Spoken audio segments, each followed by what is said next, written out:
Now the Three Martini Lunch with Greg Corombos and Jim Geraghty. And welcome, everyone, to the Friday edition of the Three Martini Lunch, along with Jim Geraghty of National Review. I'm Greg Corombos of Radio America. We trust you had a wonderful Thanksgiving with family and friends. Jim, that goes to you, too, of course. Hope you had a great time with the family. But today, of course, is Black Friday. And as we do each year on Black Friday, we're coming up with gifts that we think would be helpful to political leaders. I'll go first on this one, Jim. And you've been so generous to give the president very nice sets of golf clubs in the past. I was thinking about a very nice framed copy of the Constitution, but I'm pretty sure he wouldn't read that one either. So what I'm going to do is get him an AFLAC policy for two reasons. Number one, because soon he'll be a private citizen. I don't know if the fact that he's exempt from Obamacare will continue after he leaves office. I'm sure that's in there that it probably will. But just in case it doesn't, he's going to need that extra coverage. And secondly, he's a lame duck, so it just makes sense. Very good. Very good. I think that's a very fitting gift, Greg. It might surprise you. I have not actually gotten a present for Obama yet. I'll get right on that. But in the meantime, I did have actually a present for somebody in his cabinet. Somebody who's had really kind of a rough year, and I kind of felt like he needed a little bit of a pick-me-up. So I'm getting a big tell-all book contract for Chuck Hagel. I think he really first of all, kind of continues a tradition. Panetta got one, Gates got one. And I get the feeling after being dumped on the way out and being told that he wasn't up to the job and don't send a sergeant to a secretary's job and how terrible he was, I have a feeling Chuck Hagel's going to have a lot to say. And I want to hear it, and I have a feeling it will not be flattering to the president or to the administration, and certainly not to other people in the White House, Susan Rice and perhaps Valerie Jarrett. So I hope to Mr. Hagel, now he's got more free time on his hands, we'll get a chance to write that up, and we'll get a sense of how this administration is working like clockwork as crises explode around the globe.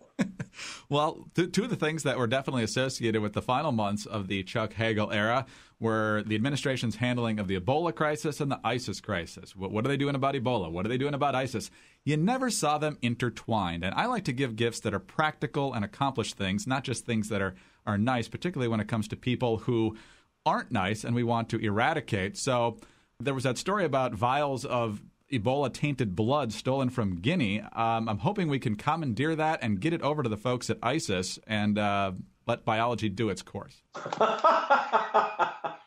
Man, vindictive Greg Corombos this holiday season, Nothing says the spirit of Christmas like hemorrhagic fever upon your enemies.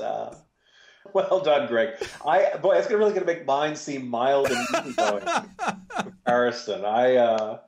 I'm going to nuke on your heads, Tehran.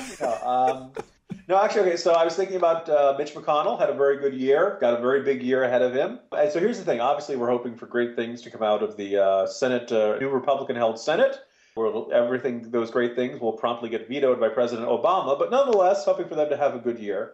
And so I'm getting a curing machine for Senator McConnell. All of the little packets will be decaf, though. And the reason is for when he's having people into his office and having meetings, let's face it, large chunk of Mitch McConnell's caucus is running for president.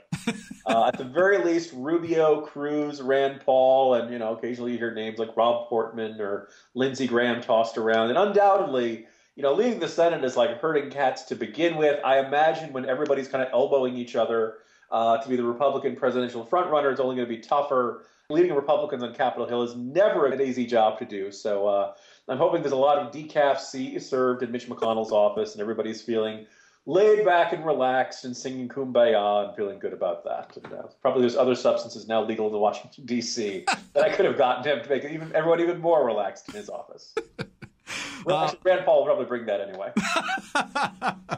I was headed towards that same thought, but then I decided to help out the American people a little bit here, and I didn't know which way to go, whether it's the decaf or the 5-hour energy year-long supply, because what you're going to have is a number of things. It's clear that the president is going to look to poke the Republicans in Congress as much as humanly possible in the coming years, so there's going to be a lot of sniping probably going back and forth.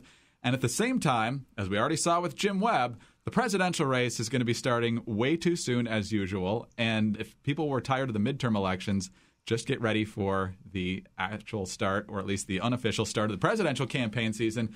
So I don't have anything better than the lifetime supply or the year-long supply of 5-Hour Energy, but it's going to be a long year before we get to Iowa in early 2016. We're on a similar wavelength, Greg. I have to admit, my last gift, I have not actually picked it up yet, but it is on my list.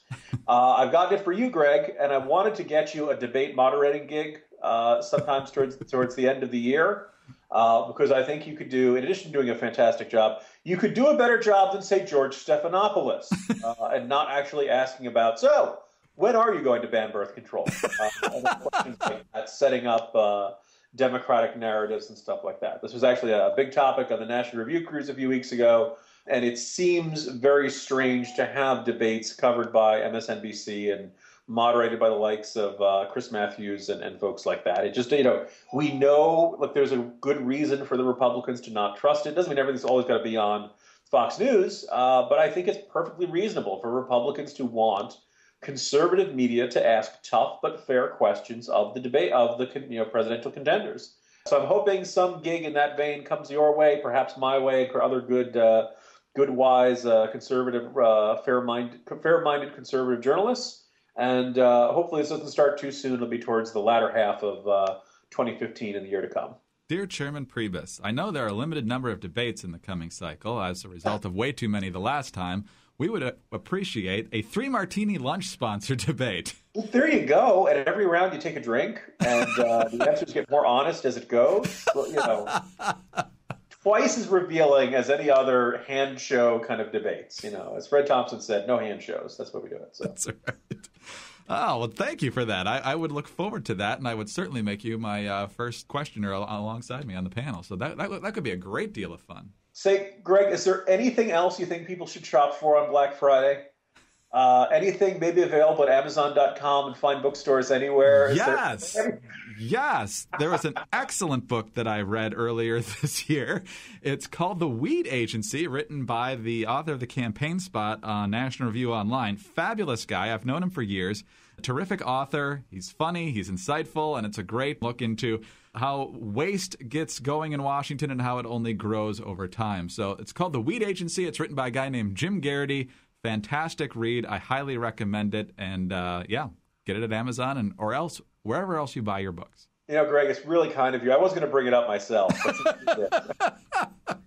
Happy Black Friday, everyone. Very good. Jim, have a great weekend. We'll talk to you Monday. See you Monday, Greg. Jim Geraghty of National Review. I'm Greg Corombos of Radio America. Thanks for being with us today. And we'll see you on Monday for the next edition of the 3 Martini Lunch.